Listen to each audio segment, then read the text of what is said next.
Bulani Anggawati dari Wisma Sambodi.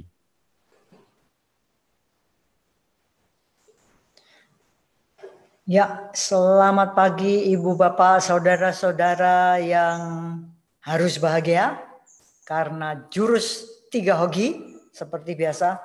Kita harus bahagia karena beruntung terlahir di alam manusia. Yang kedua, kita harus bahagia karena beruntung mengenal ajaran kebenaran, Dhamma.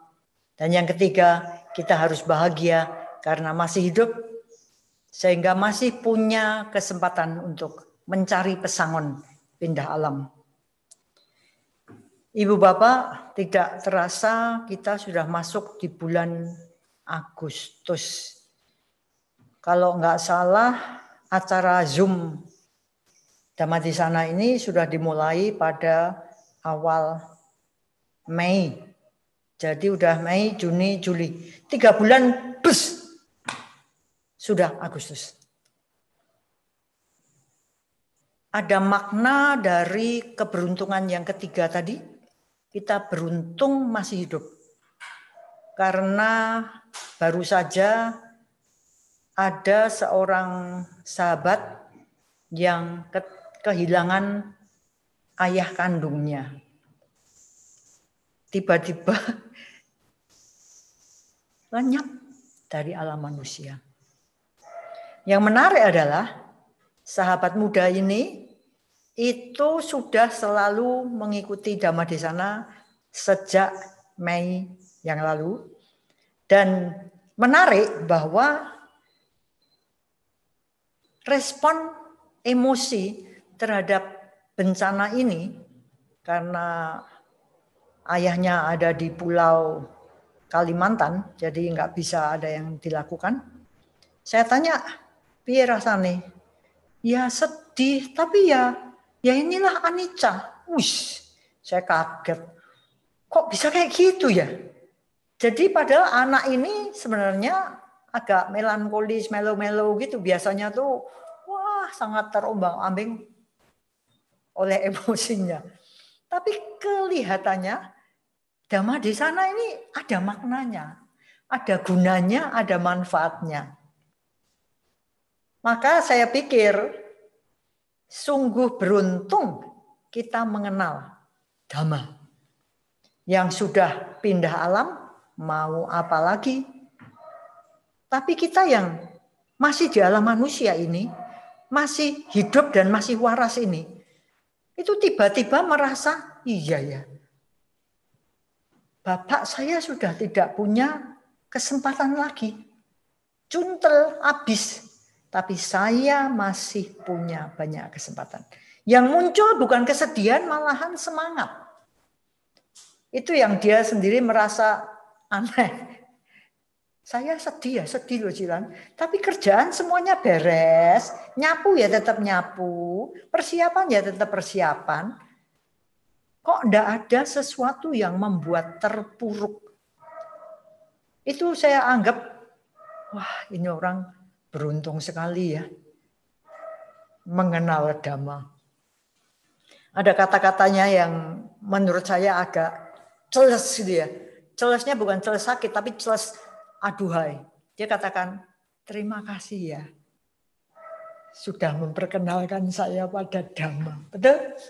Orangnya ada di sini. Jadinya dia ya rodok senyum-senyum gitu. Tapi kalau kita lihat, mungkin banyak hal yang belum ngerti kita ini manfaatnya, sampai terjadi sesuatu bencana kehidupan. Baru titik itu kita melihat anicanya kehidupan dan anicanya diri kita menghadapi bencana itu. Kira-kira gitu ya. Kalau belum terjadi apa-apa kelihatannya biasa-biasa, ya saya belajar, saya ya agak mudeng, saya pelan-pelan ya saya ya praktek. Maka coba kita lihat lagi. Berbulan-bulan ini kayaknya Dhamma yang kita dengerin di Wihara Bodhibangsa dari Wisma Sambodi ini erat sekali dengan yang namanya pikiran. Pikiran terus. waktu kemudian ada berita kematian itu, saya sempat mikir juga, iya ya, kalau orang itu merasa bersyukur mengenal Dhamma, saya kemudian ingat pengalaman saya juga ketika saya mengenal Dhamma pada waktu yang pertama. Ini saya mau cerita karena kemarin itu ada editor tim penerjemah kita, namanya Rudi. Saya dengarin lagi nerangkan mengenai karma. Selesai ada percakapan telepon dengan Adi. Terus Adi ngomong, ini Cilan ya lagi dengerin no. Terus dia tanya, gimana komennya? Adi itu ya kurang ajar, dia ngomong, emangnya kenapa mesti harus dengerin komentarnya Cilan gitu. Saya ngomong, nggak akan komentar sampai kamu sudah Zoom untuk acara di Klaten. Tapi kemudian hal ini membuat saya teringat. Tahun 92, berapa tahun? 28, lebih dari 1/4 abad. Itu yang namanya Rudi itu adalah guru saya. Jadi waktu pertama saya ngerti Dhamma, itu yang nerangkan dia. Itu yang nerangkan dia. Nah, karena saya berbaik hati, saya sharekan apa yang saya diajarin oleh Rudi itu. 10 menit rampung ya, kalau cuma teori gampang. Meditasi itu ada 2, samatha. Samatha itu artinya ketenangan. Kalau meditasinya ngarah ke tenang terus gitu, dapatnya apa? Kesaktian. Hebat ya, bisa jalan di atas air. Saya ya sudah bisa naik kapal, bisa terbang di udara. Saya bisa naik pesawat. Ya. Tapi ini benar-benar kesaktian yang di luar normalnya. Yang kedua adalah vipassana. Kalau kita belajar vipassana, dapatnya apa? Kebijaksanaan. Wah, ini saya jekrik gitu ya. Wah, ini penting banget. Karena saya ini belum bijaksana, saya bijak sini melulu. Jadi bagaimana mau belajar vipassana? Nah, Rudi mengusulkan pergi ke Bali. Waktu itu ada 10 hari retreat meditasi di bawah Bante Giri Rakito. Saya yang ex tentara perjuangan tahun abad berapa, saya di Bakutai ajarlah. Wena saya ajak. Untungnya kan Wena orangnya sangat manut gitu ya. Jadi biar ora iso. Ayo nek ora iso yo delok. Lah ora ngerti apa? Ora ngerti apa-apa ya mugane jajal ya. Jadi kita pergilah ke sana. 10 hari orang goblok. Untungnya saya goblok. Jadi karena goblok ngerti bahwa aku harus belajar supaya pintar.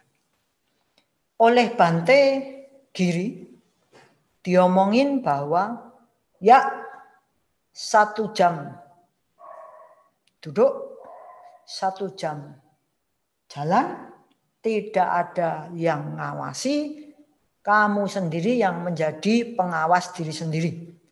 Bisa bayangkan ya, duduk ngamati nafas. Kesadaran mengamati nafas. Jalan, kesadaran mengawasi sensasi gerakan. Ngamati nafas. Nafas kok diamati. Nggak usah diamati aja dia. Jalan terus. Tapi ternyata hebatnya latihan kesadaran. Jadi vipassana ini yang diurusi adalah kesadaran. Makanya kalau kita meditasi, tapi ketiduran itu namanya bukan meditasi kesadaran. Waktu kita ngamati napas, baru saya merasa, Jebulane kesadaranku ini kedodorannya setengah mati. Itu kalau saya enggak meditasi enggak bisa. Kesadaran nafas, nafas bisa canggih. Tapi begitu kesadaran mengamati nafas, belum lagi kalau dia mau bagian awal, bagian tengah, bagian akhir, berhenti, terus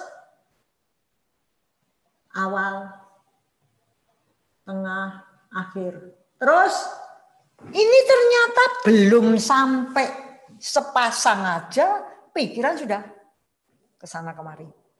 Jadi waktu kemudian saya mulai masuk dalam penerjemahan, ini luar biasa melihat bagaimana pentingnya pikiran, karena inilah yang membedakan kita dari makhluk-makhluk lain. Maka kalau dalam ajaran Buddha itu pikiran banyak sekali diterangkan, maklum ya, saya katakan teorinya 10 menit rampung. Prakteknya 10 hari, kedodorannya luar biasa. Maka kalau dikatain goblok jangan marah. Kita ini memang goblok. Suruh ngamati sepasang napas dari awal, tengah, akhir. Sadar ya.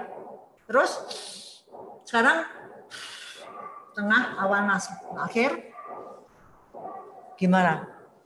Belum selesai. Sudah ambiar. Kesadaran kedodoran.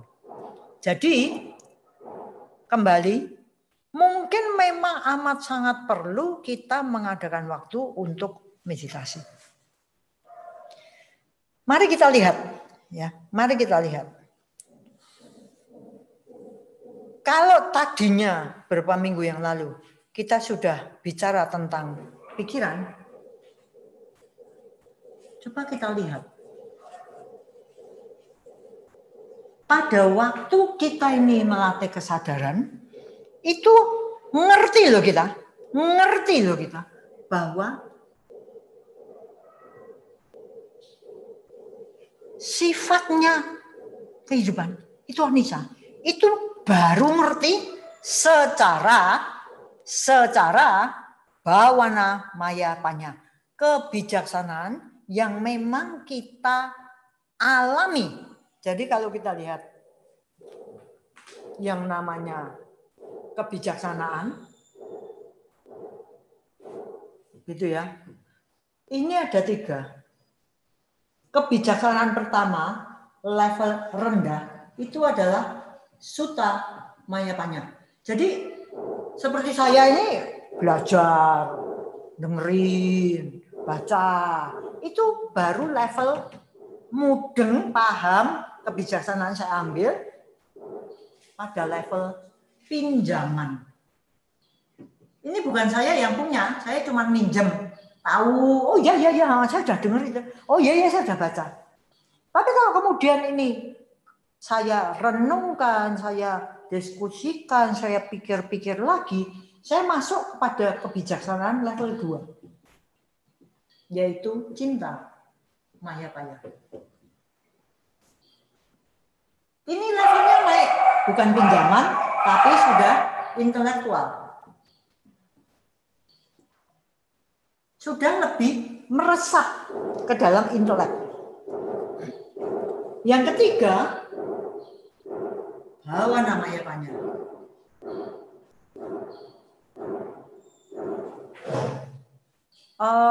Ibu bapak terganggu enggak ada dok gitu? Oh, enggak masuk. Kalau dok, coba dilihat gimana kita respon, jengkel atau enggak? Karena itu cuma suara gitu ya, enggak ada apa-apanya, cuma suara. Kalau kita jengkel, ya kita sudah bereaksi dengan sangkara suka tidak suka. Nah, bhavana mayapanya inilah yang sudah pada level pengalaman. Barulah pada waktu kita ini sudah mengalami, maka kita bisa ngomong, oh aku mudeng, aku paham, aku ngerti. Sebelumnya belum meresep gitu. Maka coba kita lihat kehidupan sehari-hari. Tadi saya sudah belajar dari satu kasus. papanya Nana. Saya ingat kasus yang juga menarik pada waktu saya belajar meditasi awal-awal. Saya melihat adanya satu perubahan yang signifikan. Kok orang kok bisa berubah seperti itu? Saya sendiri punya banyak pengalaman di mana saya berubah. Tapi besok lain kali saya terangkan karena saya mau ngeributin orang ini yang mungkin ibu bapak belum pernah ngerti. Waktu itu saya lagi pas jadi Dhamma worker ya di Klaten di Dhamaguna situ. Ada orang yang ikut meditasi, kayak orang bingung gitu. Kayak orang bingung gitu. Sebenarnya saya nggak boleh ngejak ngomong peserta. Tapi karena orang ini kok nggak masuk ke ruangan, jalan sana, jalan sini, kayak orang hilang gitu. Saya ngomong sama gurunya, itu ada orang gini-gini, boleh nggak saya tanya kenapa? Oh ya boleh. Saya tanyalah kenapa. Ternyata dia ini sudah datang dari retret meditasi 1 ke retret meditasi 2 dan dah berkali-kali. Tapi dia masih belum bisa menghilangkan kalutnya pikiran. Nah saya tanya, maksudnya gimana? Dia cerita, saya ini pecandu narkoba. Sudah lama sekali pecandu narkoba dan tergila-gila dan kesengsem dan sudah kecanduan bersama pacar saya. Ini laki ya. Bersama pacar saya kita pergi dari satu pesta ke pesta lain, pesta narkoba itu. Dan saya mengalami lihat pacar saya itu keesokan harinya, jadi pesta-pesta narkoba enggak ngerti gimana, waktu itu cuman pendek ya. Waktu itu saya jemput pacar saya untuk pesta lagi. Yang saya lihat membuat saya say goodbye pada narkoba. Loh, kamu lihat apa? Pacar saya itu kehilangan kesadaran, masih hidup, masih bernapas, tapi tubuhnya itu membusuk. Bisa bayangkan enggak? Wih, saya kalau ingat masih semergi. Membusuk. Entah gimana. Maksudnya gimana? Ya membusuk, jadi baunya seperti mayat. Tapi dia masih hidup karena masih bernafas. Ini kesadaran macam apa ya yang ada di pacarnya ini? Dan kesadaran macam apa ya yang membuat revolusi sehingga dia traumanya setengah mati, say goodbye. Ada kekuatan yang membuat dia balik ke jalan yang benar. Serem ya? Ada suatu kekuatan, mungkin kekuatan karma yang gimana masa lalunya, sehingga dia tidak sampai hancur. Ada yang nadain, set, yaitu apa? Peristiwa dia lihat pacarnya membusuk, tapi nggak mati, masih bernafas. Kecanduan ibu bapak. Ini kalau kita lihat, tadi narkoba. Sekarang gimana kalau kecanduan gadget? Sama aja tuh. Kecanduan cinta. Sama aja tuh. Kerjaan kacau balau, keluarga hancur, apalagi pokoknya udah kacau balau lah. Kecanduan gitu itu. Saya pikir, seandainya orang-orang ini ngerti meditasi, dia kelihatannya ada yang seperti tadi, nada ini. Enggak sampai hancur gitu. Karena apa?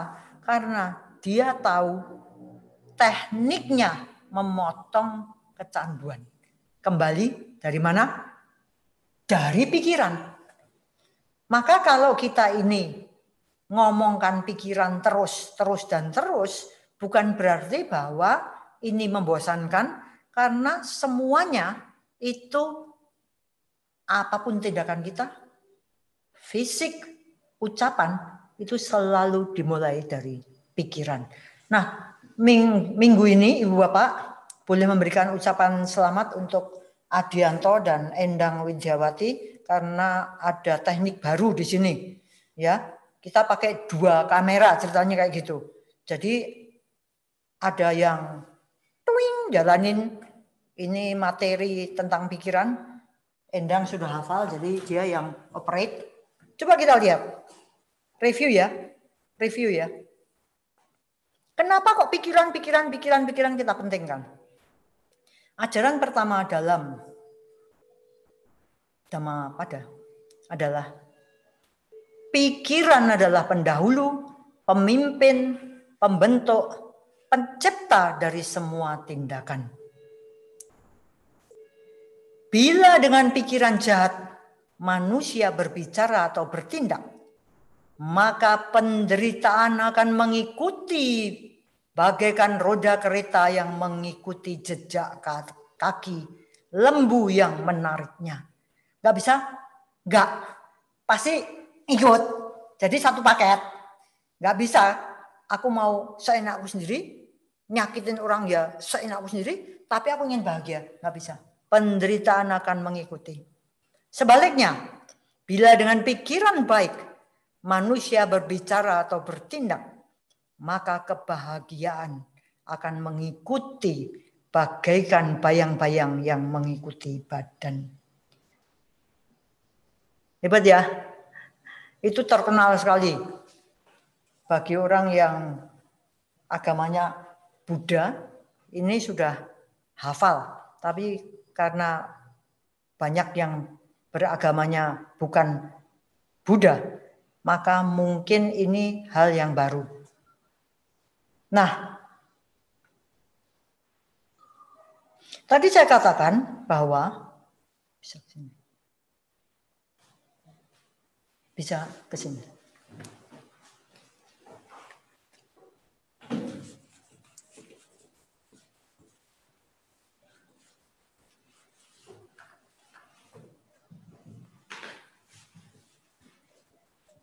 Waktu kita melatih kesadaran, ini bisa dengan 2 objek ya. Yang satu adalah nafas. Kalau yang pas gerak itu dengan sensasi. Sensasi ini artinya apa?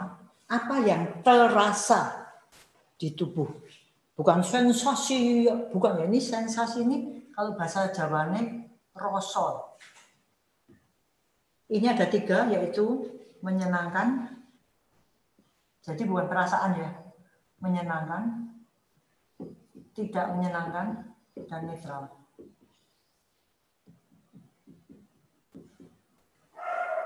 Nafas, apa manfaatnya? Kita ngerti bahwa nafas ini itu bisa didiamkan aja nafasnya jalan, bisa kita sadari ya nafasnya jalan.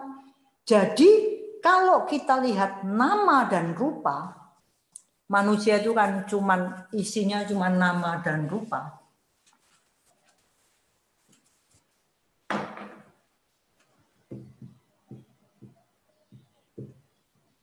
Kalau seandainya tuh ini kotaan gitu ya, nama itu kotaan gitu ya, maka sebenarnya untuk bisa lihat nama ini dan rupa ini, gimana toh kondisinya, sepertinya ada jembatan di sini gitu loh. Bisa bayangin ya? Jadi kalau kita ini lihat nafas, ini kan sepertinya rupa, ya, sensasi. Ini sepertinya terasa di tubuh. Tetapi lewat nafas dan lewat sensasi tubuh, ini sebenarnya kita juga melihat batin ini, mind, pikiran. Ini matter, jasmani, materi. Dengan melihat nafas, dengan melihat sensasi, sebenarnya kita ini connect dengan pikiran. Makanya kalau kita sadari nafas, itu kita akan lihat bahwa oh aku ini pas marah, ya saya pas marah, lalu saya ingat kembali ke nafas.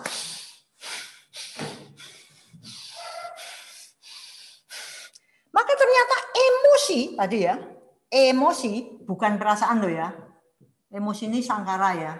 Ini bentuk sangkara. Bentuk reaksinya pikiran. Sensasi itu rasa. Ini ternyata mencerminkan apa yang sedang terjadi di pikiran. Jadi kalau misalnya saya ini pas diem gitu ya. Ingat ini, kurang ajar ya. Nana pinjem pesoku belum dikembaliin. Langsung napas saya itu ternyata berubah. Karena tidak suka, dosa, ini connect, ya, sangkara ini connect dengan nafas. Nafas saya berubah. Saya sedih karena Adi tidak lagi mencintaiku. Begitu emosi kesedihan muncul, nafas itu berubah. Menarik ya. Ini kalau kita nggak banyak latihan atau lama niteni, itu sulit. Jadi ternyata nafas ini bisa berat atau ringan. Ya, ini unsurnya dengan apa? Elemen apa? Tanah. Ya, faktornya kan gitu. Berat ringan ini lama-lama kita hafal gitu. Kalau saya napasku kayak gini nih, kira-kira kondisi pikiranku kayak apa? Lama-lama hafal. Kalau saya sedih, napas saya ini panas gitu. Saya marah tuh, napas saya panas. Kenapa? Karena panas atau dingin itu unsurnya elemen apa? Api. Nanti lama-lama kita apal. Nana bingung. Oh gitu ya. Kita apal. Makanya dibalik. Kalau saya sudah napasnya sudah mulai. Oh ini pikiranku nggak beres. Pasti ada loba dosa moha di situ. Bisa jelas nggak ya? Sebentar. Jadi saya ulang ya. Napas dan sensasi kalau kita sadari itu sebenarnya kita melihat nama rupa dalam sensasi dan nafas yang merupakan rupa. Ini sebenarnya kita lihat juga kondisi batin kita. Itu yang disebut dengan kenapa nafas adalah jembatan antara materi dan batin. Saya hapus. Ini agak sulit kalau enggak dirasakan masuk ke bawah namanya Panya tadi. Jadi di dalam nafas ini sifat-sifatnya elemen-elemen yang kita punya, elemen apa? Tanah. Ini hubungannya dengan berat ringannya. Gitu ya. Lalu apa lagi? Elemen tanah, elemen apa lagi? Api ya. Ini panas dinginnya. Jadi kalau saya ini marah,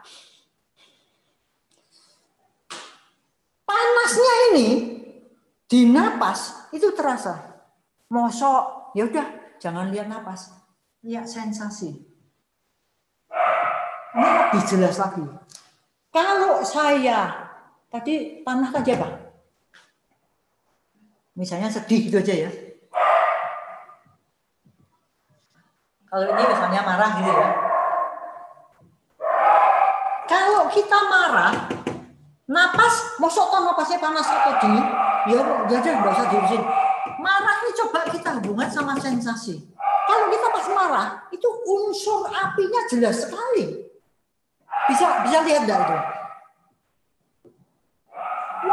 Kita kan merah toh mata kita. Matanya merah bisa, kulitnya merah juga bisa.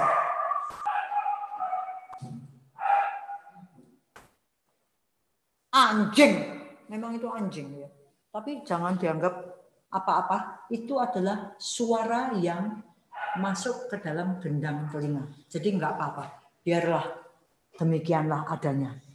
Nah, api di dalam sensasi itu terasa juga lewat kulit. Betul? Kalau kita marah, kan panas, sumuk. Bisa ngerti? Ya? Jadi ada unsurnya tanah. Kalau sedih, orang sedih itu kan berat. Jalan ya berat. Karena unsur tanahnya dominan. Kalau marah, unsur apinya dominan. Apalagi? Panah, api, apalagi? Udara, angin, gerak. 4 elemen ya. Nafas, kalau kita ketakutan, itu kan kayak gini loh. Ini gerakannya udah cepat banget. Sensasi, oh jelas sekali. Kedernya ini sudah, sensasinya udah enggak karuan. Makanya, apa? Angin ya. Makanya, sensasi ini sebenarnya lebih jelas terlihat hubungannya antara elemen dengan pemikiran, dengan buah pikir, dengan kondisi pikiran. Karena kalau nafas itu lembut, halus gitu. Kecuali kalau kita marahnya besar kan enggak. Ini sensasinya sebenarnya enggak karuan. Makanya jangan heran kalau orang tiba-tiba stroke dan sebagainya karena enggak kuat ini. Ya, yang satu lagi adalah air, ya, cair. Ini sebenarnya ada di mana-mana ini. 4 ini ada di mana-mana. Jadi di 1, 2, 3 dan air ini biasanya selalu ikut sana ada itunya. Saya nggak ngerti dengan ibu bapak saudara-saudara. Tetapi bagi saya begitu kita belajar meditasi kesadaran yang mengamati sensasi, namanya Wedana Nupasana, perenungan tentang sensasi. Lama-lama hafal. Jadi kalau saya belum meledak, sudah bisa stop. Kenapa? Karena sudah diomongin sama sensasi tubuh. Weh, ngaco lu. Langsung berhenti. Hah? Ngaco. Weh, nggak beres lu. Hah? Nggak beres. Begitu kita kesadaran kita kembali pada nafas atau kembali pada sensasi, maka kegilaan, obsesi, letusan, apapun yang gonjang-ganjingnya pikiran, langsung set berhenti dia. Kenapa? Tidak punya kekuatan untuk berlanjut. Kenapa? Saya ambil energinya untuk ke seluruh tubuh. Makanya kalau Anda ikut meditasinya Goin Kaji pada hari keempat, itu sudah masuk ke Vipassana, sudah mulai melihat segala macam yang ada di seluruh tubuh. Kalau nafas tadi sifatnya muncul dan lenyap. Sifatnya halus atau ringan, panas atau dingin, panjang atau pendek. Tapi kok sensasi luar biasa, getaran, gemeteran, guatel, cekot-cekot, cekit-cekit, wah kakinya, kesemutan, ini sakit, tebel, waduh, panas, dingin, keringetan, semuanya terasa karena kondisi pikiran pas diem. Kalau enggak kita enggak ngerti. Kenapa? Karena kita gerak terus untuk lepas dari rasa enggak enak itu. Nah sekarang disuruh ngamati. Kelihatannya sepele. Oh enggak. Di situ kita punya rem. Kita punya rem. Ngerem apa? Ngerem kegilaan pikiran. Ngerem apa? Ngerem penderitaan. Jadi ini yang luar biasa penting ya. Ternyata kita ini merespon itu bukan pada peristiwa yang terjadi pada kita. Peristiwa terjadi itu netral semua. Begitu kita kita pegang, misalnya kematian. Aduh, mati. Aduh, aku pikir. Wah, itu akal sehat hilang. Pikiran semuanya berat. Tapi kalau semoga bahagia di alam yang baru. Loh, ada ketenangan. Nah, tadi kemana tadi yang meledak-ledak? Berhenti. Tidak punya kekuasaan. Jadi ini yang luar biasa. Jadi sebenarnya kita ini bukan merespon pada bencana, bukan merespon kekedanan sama narkoba, kita bukan tergila-gila sama cinta atau game atau gadget atau apapun. Kita ini tergila-gila ternyata pada sensasi tubuh kita. Itu waktu saya dapat diberitahu, saya renungkan, dirasakan. Kaget saya. Dia. Ternyata selama ini saya dibohongin dengan apa yang saya lihat selalu keluar faktor eksternal, selalu lihat sana, dengar situ. Tapi tidak melihat ke dalam diri. Bahwa kalau kita mau melihat ke dalam, ternyata aku ini bukan tergila-gila, addict, kecanduan. Saya bukan kecanduan, saya bukan kesengsem, saya bukan jatuh cinta, saya bukan melekat pada si itu, bukan. Saya melekat, saya kesengsem, saya menggenggam, saya kekep itu sensasi yang menyenangkan. Kalau itu sesuatu yang tidak menyenangkan, saya bukan ngemohi peristiwa itu, bukan ngemohi itu. Saya ngemohi sensasi dalam tubuh saya. Itu Ibu Bapak revolusi itu. Sesudah mengenal apa ya toh, kembali ya, jangan cuma percaya gitu aja. Apa ya toh, coba dipraktekkan. Begitu saya menderita, awal rasen tombek kuwi. Itu kan lihat keluar ya, suka sama itu. Set. Ini saya lupa pada kesadaran saya ke dalam. Tapi kalau, what kind of mind am I bringing from moment to moment? Whoops, pikiranku kayak apa ya? Mau lihat pikiran kembali pada apa? Nafas atau sensasi. Saya terbiasanya pakai sensasi. Jadi begitu sensasi saya sudah tidak enak, ini kondisi pikiran saya sudah tidak beres. Bukan tenang, seimbang lagi. Tapi sudah condong ke loba dosa. Loba dosa. Ego, nafsu, sombong. Itu sudah kelihatan. Karena kalau pas tenang seimbang, itu pikiran dalam kondisi yang sangat bagus. Begitu saya merasa pikiran saya tidak enak ini. Saya sudah kehilangan ketenangan seimbangan, cepat-cepat harus kembali ke mengamati sensasi. Dulu saya tidak ngerti kalau dia ngomongin pikiran, mengamati pikiran. Iya, pikiran mengamati pikiran. Kan banyak ya teori-teori falsafah yang kata-katanya tuh bundet gitu loh. Tapi saya sudah ngerti. Coba yang bagaimana pikiran bekerja? Oh, ternyata bagian pikiran next. Bagian pikiran yang sebenarnya itu duluan. Ya. Bagian pikiran yang apa? Merasa, bagian pikiran yang mengingat, bagian pikiran yang merespon. Itu semuanya berada dalam pengawasan kesadaran. Nah, kesadaran ini merupakan bagian dari pikiran.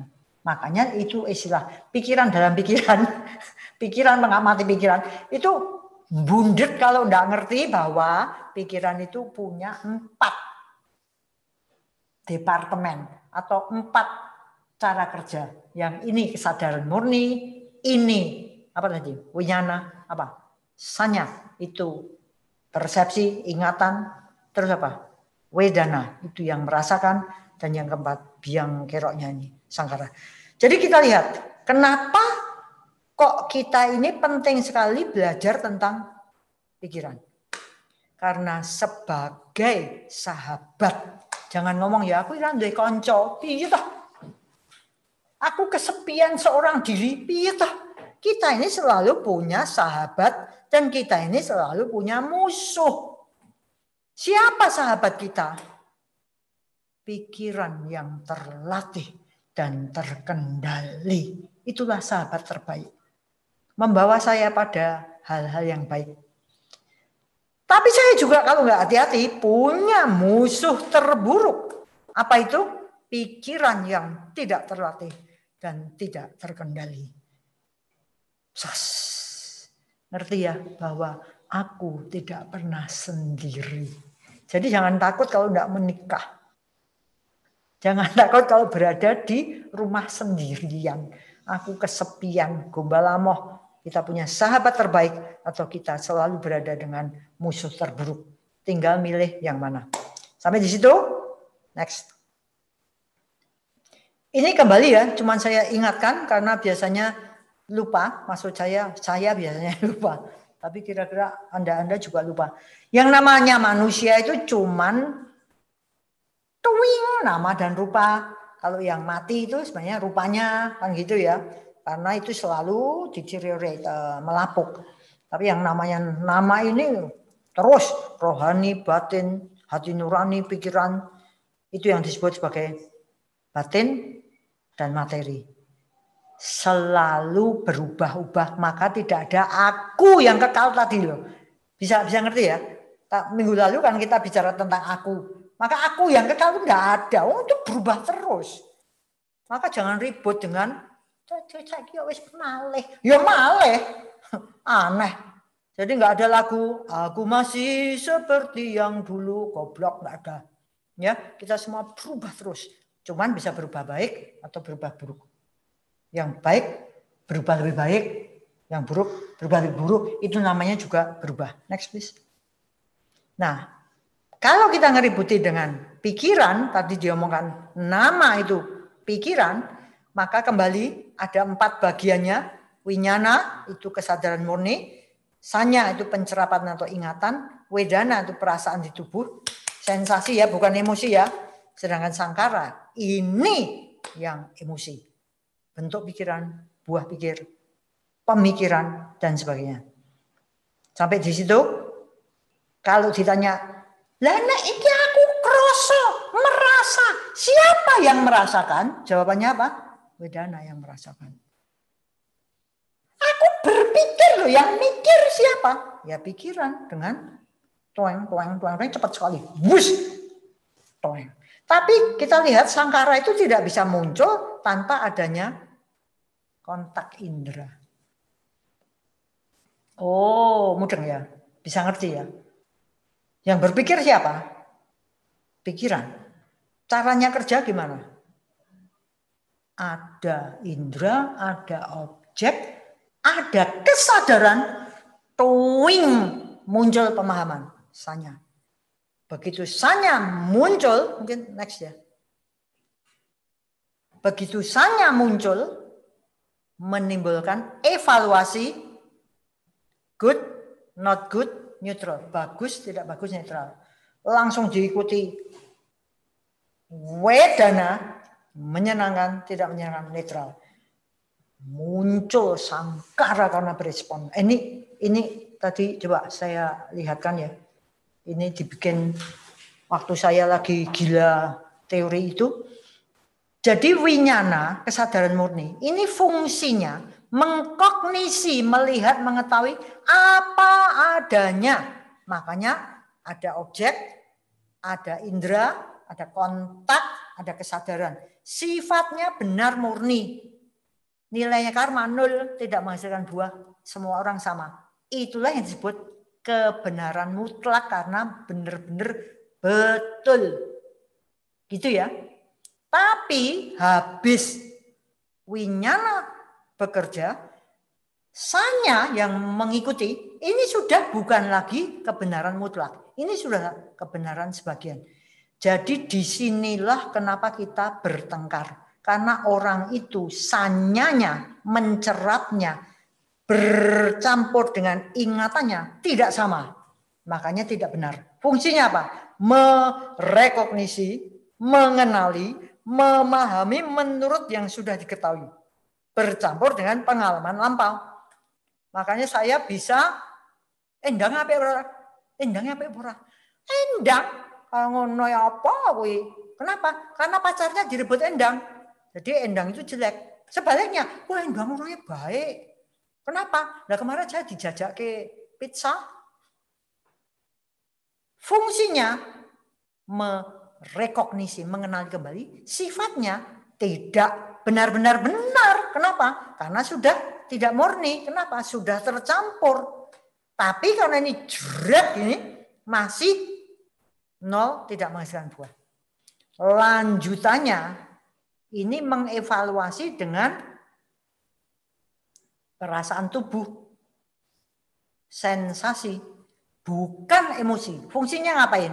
Menjembatani materi dan batin, apa yang terjadi di pikiran terwujud di tubuh. Makanya tadi mulai semua elemen di tubuh terasa. Sifatnya tidak murni, terpengaruh oleh bagus, tidak bagus, netral.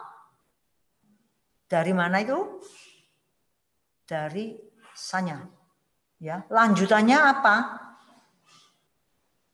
Yang bagus menjadikan wedana menyenangkan, yang tidak bagus menjadikan wedananya tidak menyenangkan, dan yang netral tetap netral.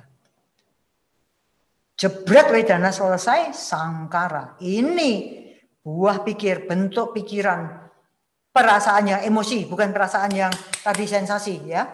Ini fungsinya apa? Bereaksi terhadap sanya dan wedana.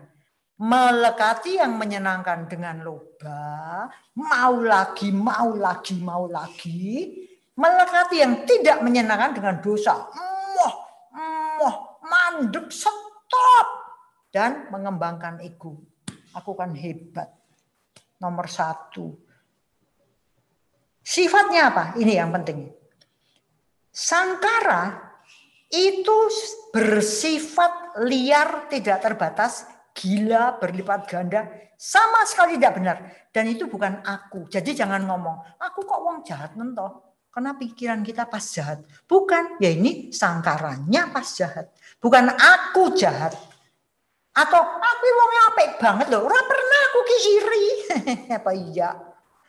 Pas waktu itu tidak ada iri hati. Tapi kalau pas ada irinya, dari mana? Dari sangkara yang melekati itu dengan kok enak ya, kok dia dipuji ya, langsung iri hati muncul.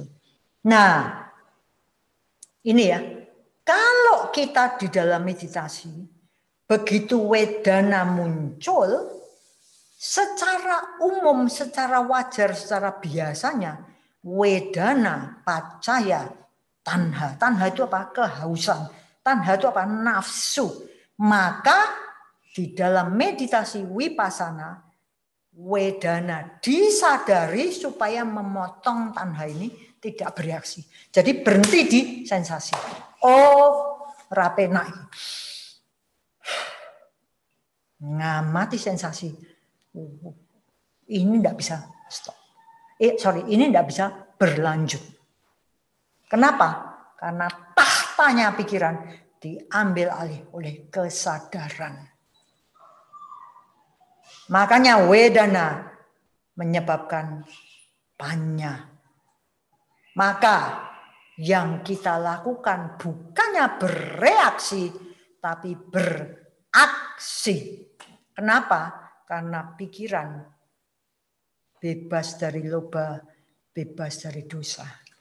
Maka kalau ada kata-kata nih, kemarin saya dapat usulan ide dari murid saya, ex murid saya tercinta yang sekarang jadi "You are the winds beneath my wings." Dia katakan, "Cik Ham, lah nek ngono follow your heart kuwi ora bener ya." Ya ora bener. Your heart itu heart yang mana? Heart itu kalau dilihat sebenarnya jantung ya. Tapi bisa disebut hati. Jadi my heart itu harusnya leverku gitu ya. Jadi follow your heart. Ya salah lah. Follow your wisdom. Kalau pas wisdomnya benar, follow your heart. Lah kalau heartnya ini dipenuhi dengan loba, dosa, moha, hayang ambiarlah. Next. Sudah rada mudeng belum ya? Mudeng ya? Pokoknya barometer saya Nana. Kalau Nana gini, kira-kira mudeng. Nah, coba kita lihat. Bagaimana itu? Kalau kita ini lihat, tuing, ada makhluk kayak gitu loh. Itu winyana, lihat, mata kontak dengan gambar itu. Ada kesadaran, oh, ada visible data yang terlihat, data yang terlihat. Itu masih winyana. Jadi ya kuwi, ya ngono kuwi. Kowe nonton apa? Ya ngono kuwi. Tapi kalau sudah diomong, oh wani, ini sebenarnya sudah level 2 karena sudah saya mengambil dari gudang ingatan saya makhluk kayak gitu kuwi jenenge lani. Makanya sudah masuk dalam sanya. Oh lani toh. Nana ditanya, "Sapa? Ambo ora kenal." Lho piye tah? Lah karena apa? Karena tidak ada ingatan di sini. Itu sebabnya kita bisa dare. Kok sombong men toh? Kayak kan lani kae lho. Sing dhewe ketemu kae lho, malah jajake apa toh ora kok. Ya karena dia enggak ingat. Jadi jangan disalahkan, orang enggak ingat sama diapain. Kebenarannya kan enggak ada kebenaran mutlak, baru kebenaran sebagian. Nah, begitu sanya sudah mengenali, terus twing, bagus, tidak bagus, netral. Itu evaluasi otomatis yang diberikan oleh sanya. Makanya satu orang sama orang lain tidak sama. Tadi loh, bagi Nana, Endang itu tidak bagus. Kenapa? Pacarnya diambil. Bagi saya Endang itu bagus. Wong kemarin ditukoke pizza. Nah begitu itu sudah muncul bagus atau tidak bagus atau netral. Kalau netral udah tidak usah diurus ya. Biasa gitu ya. Ini wedana sudah langsung mengikuti. Tuing. Rasanya di tubuh bagi saya. Endang ki kabare suara ketemu. Nana. Kok isi urek to kuwi? Sini sudah enak. Ayo, jangan lupa. Sangko sik tok aku. Ini sama-sama melihat, tapi responnya wedana sudah lain karena sanyanya sudah lain. Kalau dia ngomong winyana sama. Nah, begitu masuk ke sangkara, mulai. Kalau itu menyenangkan, saya mulai melekati dengan loba. Kalau dia tidak suka, langsung melekati dengan dosa. Maka kalau ini, makanya ada yang senang kedanan, ada yang gila, jijik, segala macam. Next please. Nah, kenapa kita ini kok dianjurkan meditasi?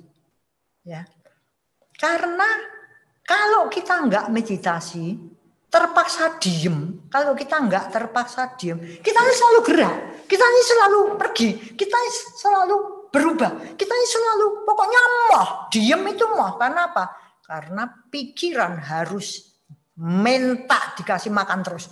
Kalau fisik enggak dikasih makan, ya enggak mati. Saya enggak makan 2 hari, ya paling lemes asal masih minum. Tapi kalau pikiran enggak dikasih makan, wow, dia menggapai-gapai, hello. Makanya penderitaannya banyak sekali. Maka kita selalu terpaksa harus memberi makan pikiran. Nah, pada waktu kita melatih, sebenarnya pikiran itu kayak apa toh? Kaget gitu kita waktu mulai merem ya, enggak bisa lihat kemana-mana, merem, terus ngamati napas, mate kon. Baru sepasang napas tadi ya, apalagi disuruh awal, tengah. Wah ini balik lagi. Awal, tengah. Ini belum 2 pasang, sudah melompat. gila, liar, licin, melompat-lompat tanpa pola, punya alurnya sendiri. Bukan aku. Jadi jangan mengidentifikasikan diriku dengan pikiranku, karena pikiran punya alurnya sendiri. Apa yang dilakukan pikiran, dia selalu melompat. Masa lalu, masa depan, masa kini dilewati. Masa kini ini kan aku harus ngamatin napas toh. Ini masa kiniku toh. Tapi tidak bisa, belum sepasang sudah. Dek wingi ki nyenengke lho ya, pizzane kae enak. Nanti belum rampung. Sudah. Kemarin itu pesannya di mana ya? Aku tak tikon. IG mesti ini. Ini lupa ini. Masa kini lupa. Itu sebabnya kita ini selalu menderita. Karena apa? Tidak pernah berada di masa kini. Itu sebabnya ada kata-kata here and now. Ayo belajar untuk di sini dan kini. Coba kita lihat. Begitu pikiran itu lepas dari masa kini, konsentrasi, menyadari, mengerahkan usaha, meditasi, mengamati napas, mengamati sensasi, lepas dari situ, maka pikiran lompat ke yang tidak nyata. Kalau yang masa lalu sudah berlalu, terus kita menyesali, melekati yang dulu, membesar-besarkan ini itu, mengecil-ngecilkan ini itu, sakit hatinya ingat lagi, kemarahan ingat lagi, ganjelan ingat lagi. Kita ingat loh, dimaki. Cik Lani anjing lu ya. Wah, perempeng loh. Aku diunekke asu loh, Dik. Kurang ajar lah. Itu saya waktu meditasi. Ingat lagi loh. Saya ngunekke sapa? Nana. Kayak kelambine pas kae loh. Kelambine abang. Ana tulisan ning ngene. Nandur ngunduh ngono kae. Gek kacamatane melotrok ngene iki lho, melotrok ngene. Wis rupane elek ireng. Loh, macam-macam nambah, macam-macam. Ngunekke aku asu.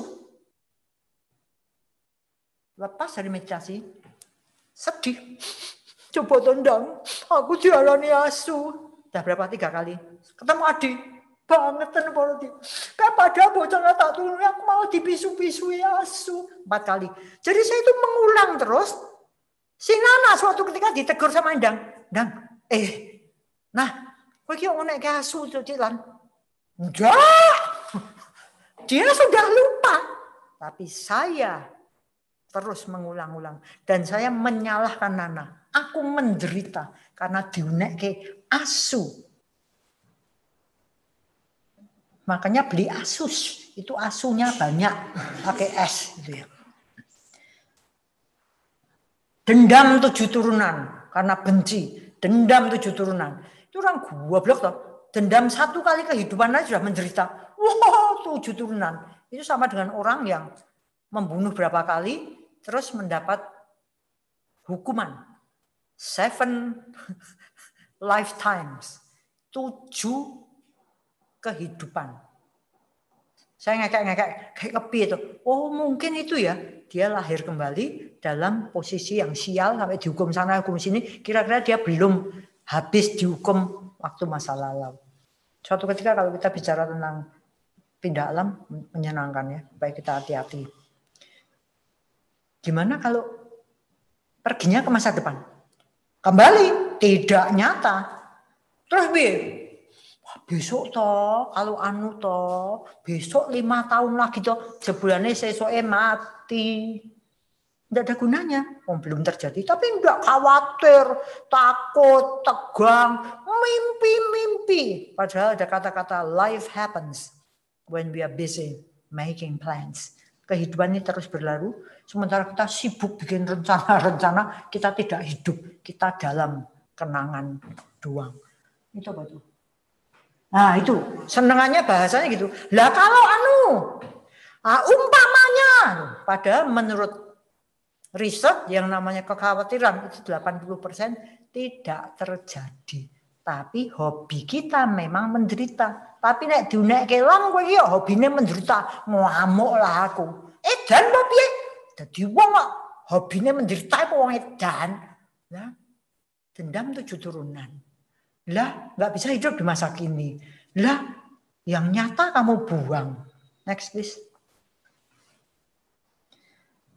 Tadi, kalau kita ini mengembangkannya, winyananya diperkuat, kekuatan kesadaran ini makin lama makin besar, maka tenang seimbangnya makin mantap. Kenapa? Karena kita bisa melihat pikiran bebas dari loba, bebas dari dosa. Kenapa? Karena waktu sensasi tidak menyenangkan, kita cuma mengamati dan itu akan berlalu. Waktu sensasi menyenangkan, kita cuma mengamati dan itu berlalu. Jadi kita kembali pada tenang seimbang. Bukan terombang-ambing dalam, wah suka ini bagus, ini pizzanya enak tenan, wah mau sebanyak-banyaknya. Terjadilah padaku menurut kehendakku. Ndang, sesuk meneh ya ndang. Kalau enggak, tiba-tiba jadi jengkel. Ya, bisa gitu, tidak suka. Jadi pikiran itu sebenarnya gila banget ya. Serakah, tamak, egois. Tapi kalau sudah tidak suka, deloi rupane ya mentolo rupane kaya telek benjret gitu ya. Itu hobinya mami saya dulu kalau ngomong gitu. Apa-apa, Mi? Telek ini nganggo benjret, jadi elek banget gitu. Menolak sekeras-kerasnya. Jangan terjadi padaku apa yang aku tidak suka. Jengkel, marah, dengki, iri. Wah sakit hati. Itu semua sangkara. Makanya kembali. Wedana menyebabkan panya. Menghasilkan kebijaksanaan. Next please. Nah, saya ini paling suka kalau nyalain orang, kan gitu. Penderitaan saya itu disebabkan oleh itu tadi, orang-orang. Padahal kalau kita lihat, ya, berlipatnya kotoran batin yang menyebabkan penderitaan, itu kan sebenarnya cuma sanya masuk ke wedana, masuk ke sangkara. Gitu ya. Nah, celakanya ini tolong diamati baik-baik. Teorinya tuh gampang gitu loh. Jadi teorinya tuh winyana masuk ke sanya, masuk ke wedana atau putar-putar gini, terus masuk ke sangkara. Kelihatannya satu set. Ternyata enggak gitu. Karena begitu sangkara muncul, toeng, ini dia memunculkan wedana baru. Mudah enggak? Toeng Endang kurang ajar. Ini menimbulkan sangkara baru. Sangkara baru menimbulkan wedana baru. Wedana baru tidak menyenangkan, toh? Muncul sangkara lagi. Apa baru anjing apa AB? Bebek lu. Itu kan kebun binatang A B C D E F G. Begitu bebek lu. Mulai ingat dulu pernah itu bajuku diambil dipakai, padahal itu baju yang paling tak sukai. Kembali apa?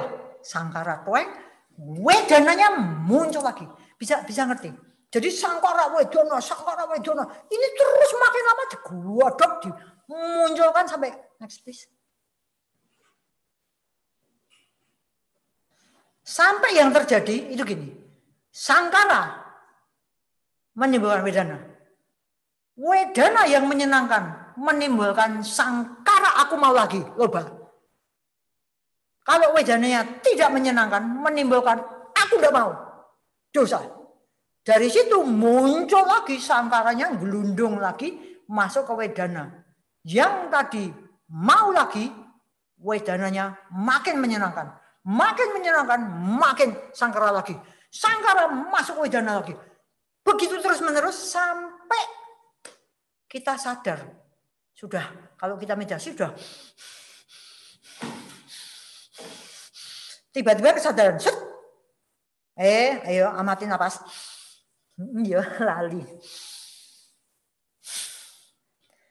Apa yang diingatan tadi, apa yang bergulir di pikiran itu, berhenti karena kita ngamati wedana. Maka wedana yang saya amati tidak punya kekuatan untuk menggulirkan sangkara baru.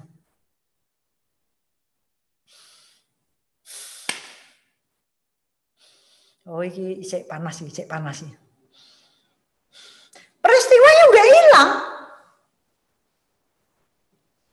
Baksoku dijemuk endang nanti sudah enggak ada.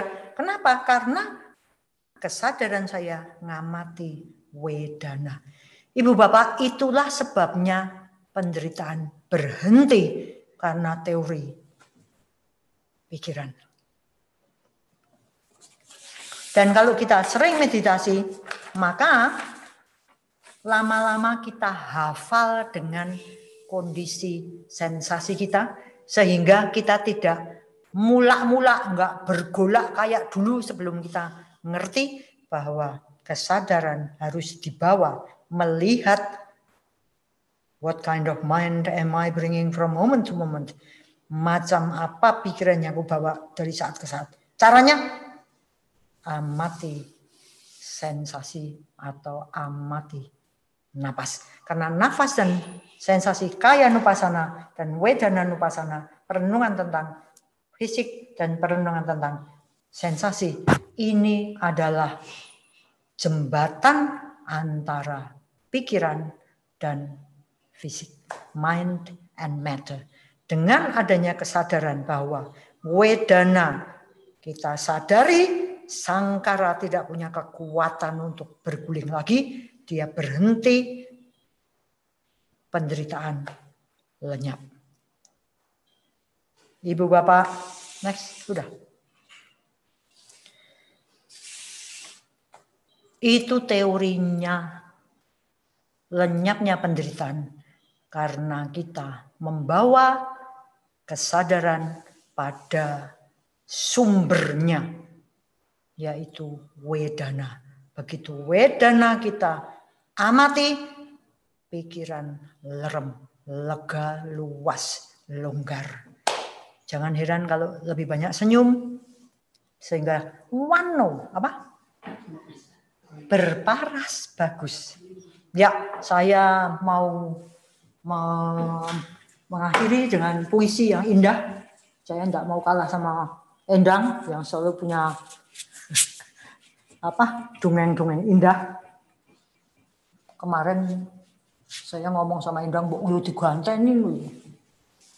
Padha wae alasane. Enggak. Ini panggungnya Ciklan, gendang mati ngono ya. Nah, dah mati baru tak ganteni gitu. Ya, kita lihat syair-syair yang berkenaan dengan pikiran. Aduh, bagus ya. Keadaan-keadaan apapun yang tak bajik, yang merupakan bagian dari yang tak bajik. Jadi ternyata yang tak bajik itu tuh punya armada, Ibu Bapak. Armadanya ya kondisi-kondisi yang tidak bajik, yang berhubungan dengan yang tak bajik. Semua ini didahului oleh pikiran. Pikiran muncul sebagai yang pertama dari semua itu, yang diikuti oleh keadaan-keadaan tak bajik. Jangan heran kalau kita jahat itu makin lama makin gelundung, makin banyak sialnya, makin banyak bencana kehidupannya, makin banyak penghalang-penghalangnya. Karena gerombolan yang tak bajik ini mubal semua ya. Next. Keadaan-keadaan apapun yang bajik, yang merupakan bagian dari yang bajik, yang berhubungan dengan yang bajik, semua ini didahului oleh pikiran. Pikiran muncul sebagai yang pertama dari semua itu, yang diikuti oleh keadaan-keadaan bajik. Maka orang yang baik, tambah baik, jauh lebih gampang. Orang yang tidak baik, menjadi lebih baik, itu ya gampang. Karena kelompok semuanya merupakan bagian dan berhubungan. Diikuti, sudah lenyap. Next. Ini serem ya. Tak ada hal lain yang sangat bertanggung jawab menyebabkan keadaan-keadaan yang tak bajik, yang tadinya belum muncul, kemudian muncul, sedangkan keadaan-keadaan bajik yang telah muncul, kemudian memudar. Gak ada yang lebih bertanggung jawab seperti kelalaian. Aduh, saya lemes saya waktu itu. Jadi kita jangan sampai lalai, Ibu Bapak. Karena cepat sekali itu mematahkan pertumbuhan yang baik dan menghancurkan apa yang sudah baik. Next please. Pada orang yang lalai, keadaan-keadaan bajik yang tadinya belum muncul tidak akan muncul. Sedangkan keadaan-keadaan bajik yang telah muncul akan memudar. Keadaannya tuh kebanyakan satu. Ya, next. Tak ada hal lain yang sangat bertanggung jawab menyebabkan keadaan-keadaan bajik yang tadi belum muncul, kemudian muncul, sedangkan keadaan-keadaan tak bajik yang telah muncul, kemudian memudar. Gak ada yang lebih bertanggung jawab dibandingkan ketekunan. Ibu Bapak, kita harus tekun, terus melatih. Terus melihat pikiran. Next, this. Pada orang yang tekun, keadaan-keadaan bajik yang tadinya belum muncul akan muncul. Sedangkan keadaan-keadaan tak bajik yang telah muncul akan memudar. Bagus ya. Demikianlah, semoga kita tercerahkan. Jangan lupa ngamati wedana supaya sangkara tidak gila. Dan dengan cara seperti itu mudah-mudahan hidup kita lebih dekat dengan kebahagiaan. Semoga semua makhluk bahagia dan semoga yang terbaik datang pada kita semua. Sadu, sadu, sadu.